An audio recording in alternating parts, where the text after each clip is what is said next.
I created an AI English test that is as good as or better than the IELTS or TOEFL. And it's free, and you can take it as many times as you want. And in this video, I'm going to take you through how it works. I will show it to you, how you can use it to measure and improve your English over time. Now, why would you want to take a test like this? By the way, here it is. It's in ChatGPT. It's a GPT. I spent a lot of time working on it. Why would you want to take a test like this? Well, the simple reason is you want to measure your progress. You want to see how you're doing over time. Instead of just relying on how you feel about how you're doing, you want to measure it objectively. You also want to identify your weaker areas, your stronger areas, so that you can maybe make a plan, know what to work on, where to focus, grammar, or maybe not grammar, maybe your vocabulary, right? The problem with a big test is it's a big thing and you only take it once. There's a lot of pressure and stress. I think it's better to have a smaller test that measures your ability to use the language. That takes 15 minutes, right? It has to be accurate, but doing that regularly is sort of like taking your blood pressure or stepping on the scale, a thing you do regularly, frequently. So, prepare your mind, right? Make sure you're well rested. Grab a cup of coffee, and maybe actually don't grab a cup of coffee because that can make you jittery and nervous and not as relaxed as you should be. For me, being at my mental best is very important. And it's something I spend a lot of time working on and researching.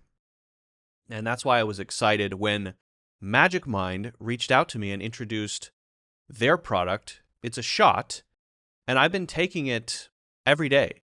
And it's great.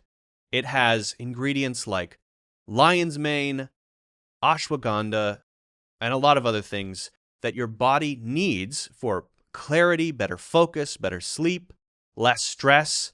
And in my experience, you really do feel it. Magic Mind right now are focusing on mental wealth in 2025, which means being at your best no matter what, right? The idea of a mental savings account that keeps you feeling sharp, clear, rested, and energized. Anyway, I think it's a great product, and for a limited time, you can get 45% off a special bundle for focus and sleep shots at the link in the description. All right, so let's take a look at this test. All you do at the beginning is say, "Start my test." Okay? So you open it up, you prepare yourself, you're rested, you're feeling good, start my test. And then you get basically an overview of how it's going to work. And I'll just walk you through how it works. So there are 4 speaking questions and 2 writing questions. Now you might be thinking, hold on. If I want to evaluate my English, shouldn't I evaluate reading and listening? Those are important in general, but I really want to focus on your ability to use the language. Right? So we're just testing those 2 things. Your ability to express yourself, use vocabulary, right? Put sentences together in a natural way, use varied sentences, syntax, especially for writing, have a logical structure generally when you speak so that it's not confusing. All of this goes into what we can call fluent natural English, okay? So the more you say, the more accurate it's going to be. There are minimums. You have to speak for each speaking question for at least 30 seconds and write at least 80 words. That's not a lot. I recommend doing more. More is better. Okay, so 4 speaking questions, 2 writing questions in that order. And it's nothing crazy. It won't be the same questions every time. but fairly common, ordinary questions. Now, for the speaking question, you're going to get a question like this. At first, can you describe your daily routine? What activities do you usually do on a typical day? When you speak, I want you to use speech to text, not a voice call, okay? Speech to text.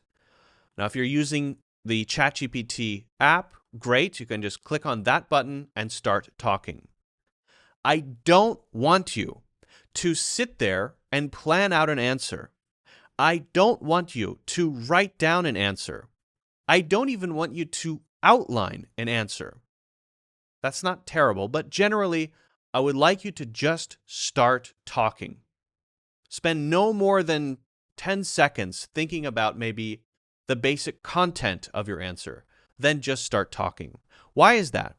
Because you're measuring your actual English ability. You're not trying to get a good score to go to a university or get a specific job or something, right? The purpose of this is to say, how good are you right now today, right? And to get a complete breakdown of your strengths and weaknesses. That's what you're trying to do.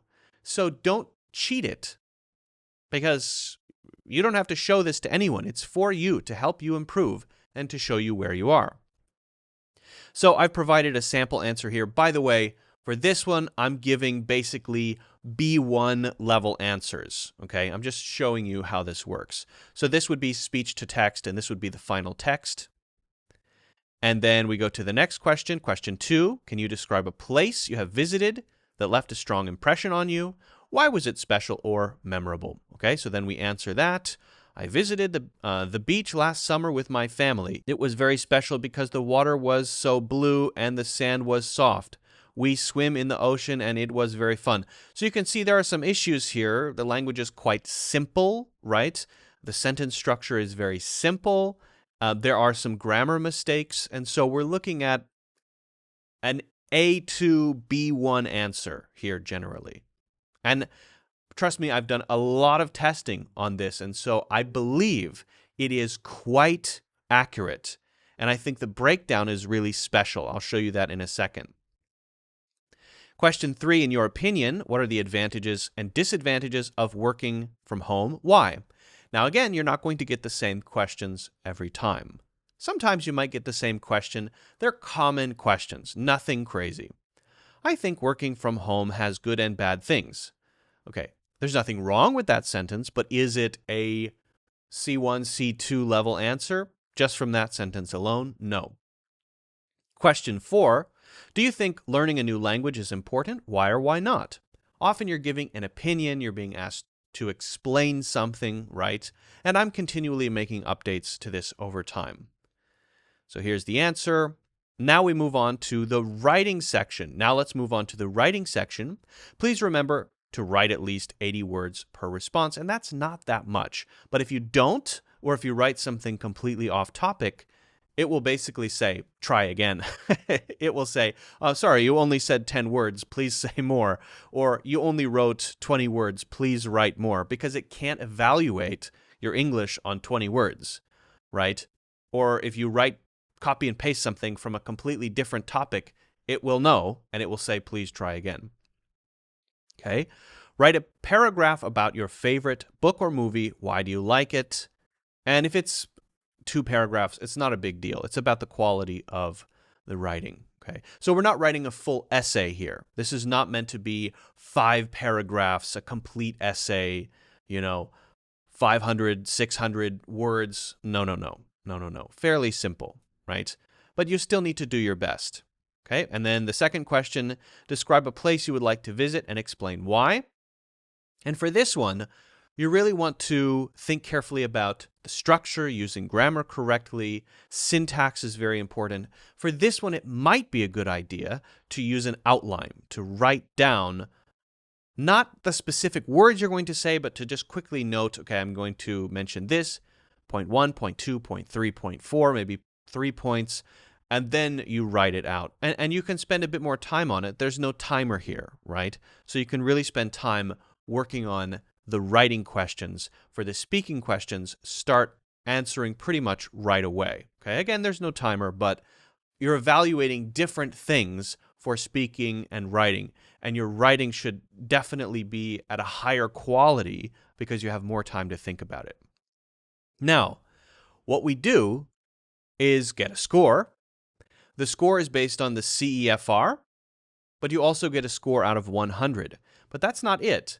That gives you a pretty accurate sense for where you are right now based on your answers, and you might take it 2 times and average those together. It also gives you a complete breakdown of, hey, why did you get this score? Explaining how the score kind of reflects your ability to use the language. So we have here a B1, which is a 48, right? So I got a 48. Not great, definitely room to improve for the reasons I said. But now we need a breakdown. Okay, so for the speaking section, I maybe have some issues with fluency and coherence, right? Your sentences were simple and organized well, but there were occasional hesitations and limited use of linking words. Maybe I could have used however because of this more to connect sentences and have better syntax, right? You used basic vocabulary effectively to express your ideas. However, there was limited variety, and some word choices were repetitive. So we want to have more variety. Grammatical range and accuracy, this is A2, B1, so a little bit lower, mostly accurate for simple sentence structures, but there were common mistakes like subject-verb agreement. So you can get here a pretty good breakdown of the things that you need to work on. Now, what can I see? Not just what score did I get, but, I really need to focus on subject-verb agreement. I really need to focus on maybe using more linking words to have more complex sentences. I really need to focus on having more variety in the language that I use, right? Then we look at the writing section. Again, B1 level. Your ideas were clear and logically organized in both responses. Okay, so from that standpoint, good. You used appropriate vocabulary for everyday topics. The range of words was somewhat narrow. Try using more advanced expressions or synonyms to make your writing richer. And then grammar, again, same issues as with my speaking. So you get this basically full breakdown, summary of the strengths, areas to improve, and next steps, basically what you should do next, right? And then you can continue having a conversation with it.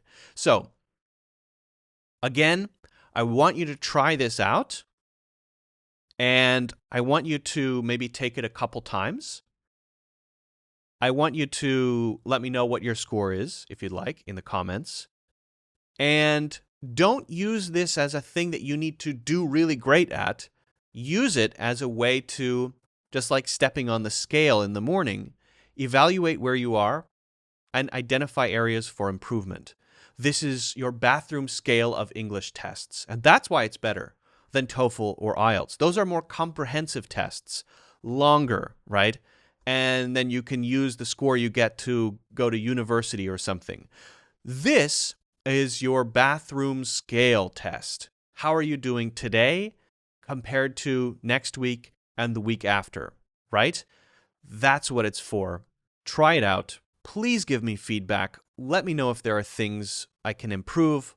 I'm always working to refine it. So feedback is more than welcome in the comments. If you'd like to share your scores, please do that. Also in the comments. If you haven't done so already, don't forget to hit the like button and subscribe. Check out the Magic Mind link as well. That is in the links in the description. And the 90-day program, you can check that out too. The best way to improve your English in 90 days. Thanks for watching. Good luck, and I'll see you in the next one.